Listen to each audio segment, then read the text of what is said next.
Thank you, Crowsdale Village, for tuning in. We are joined this afternoon by Felicia Izzard, the home care case manager. Felicia, thank you for joining us. You're welcome. Thank you for having me.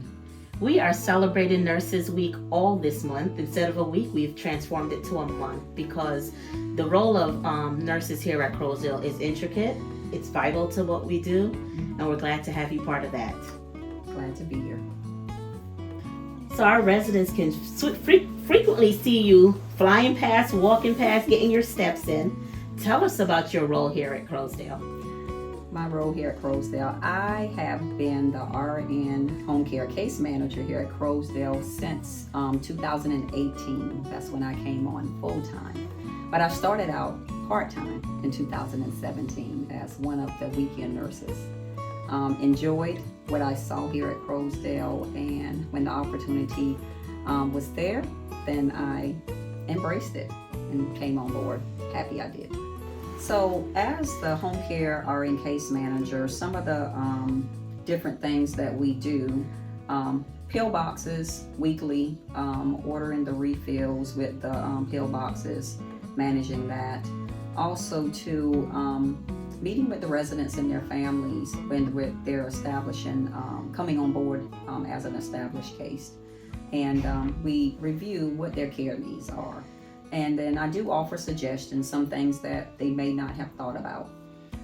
Also do wound care as well, per the order of a doctor. Wow, you indeed have a vast knowledge bank there that you lend to the residents in independent living. How do you also share your knowledge and your skill across campus? Oh, wow. So with that being said, I love a community, and Crowsdale is a community in itself. So there's not any part of this campus that my feet don't touch. So I lend myself in many different ways, whether it's helping out with emergency calls. Some of them planned, some of them not planned.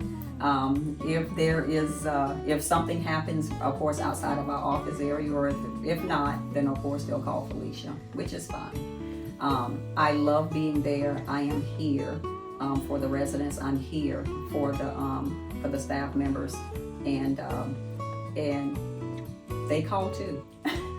Staff, we have emergencies as well, so I do play triage in between nurse prior to going to the ER or urgent care.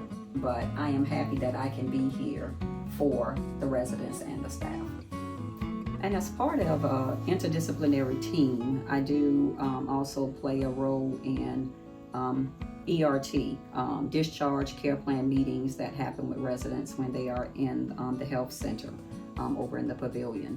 So helping with planning that discharge, seeing what the needs are back in the home, just to build that care plan so that they can have a smooth transition.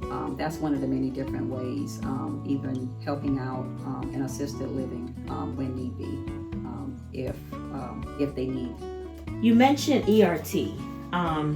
Quite familiar with the process, but share with us what the acronym stands for. Right. ERT is the Evaluation Review Team, and it does consist of many multidisciplinary team members, including rehab, of course, home care, navigation, assisted living, and the health center. And also, too, we do have chaplaincy that you do join us from time to time.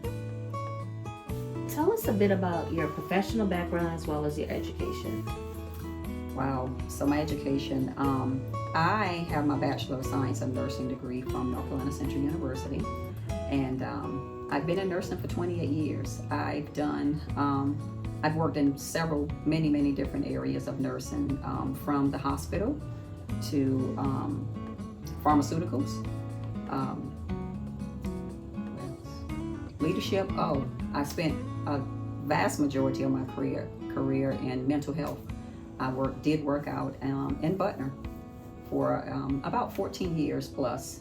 So that was a great experience as well. And sometimes you don't think that you can take those skills with you, but you can carry it with you into many different areas you're working in nursing. And of course here in geriatrics at Crowsdale.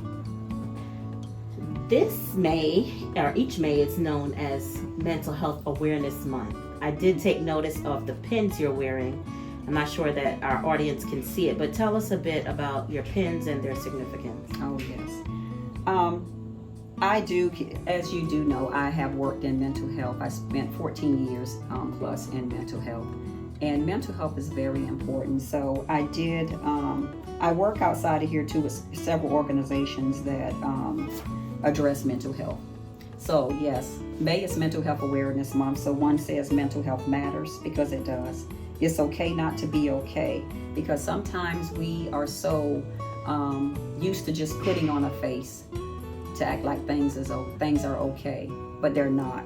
So it's just to say that it's okay not to be on 10 all the time. It's okay not to be perfect every time. It's okay to let your guard down and have that conversation with someone that you feel comfortable with. And also too, all behavior is a form of communication, because really it is.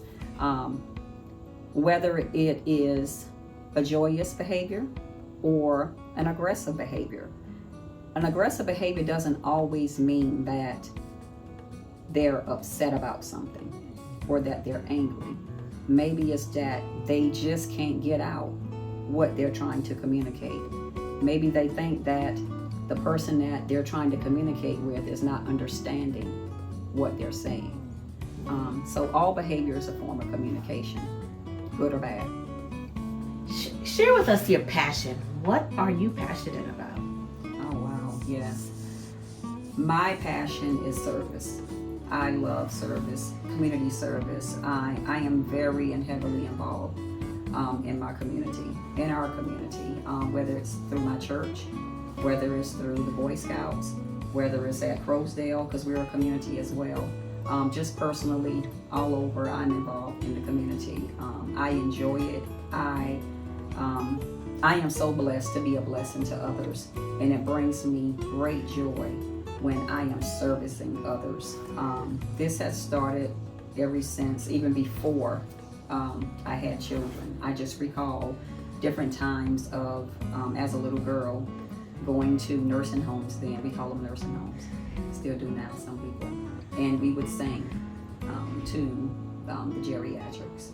And so just doing that, whether it's cleaning up the highway, whether it's serving the homeless, whether it's buying certain things that they need, whether it's the holiday times or not, buying different hygiene packets for them, servicing on MLK Day, buying books for children that are in need. Those are just a few of the things that I spend my time doing outside of Crowsdale. And it's a big majority of my life that my husband and I, that we have incorporated and have always had our children involved in community service activities, that they enjoy it to this day. So again, blessed to be a blessing to others, and that's how I give. Felicia, thank you so much for joining us. It's a privilege to sit here with you and to share a bit about yourself and your community.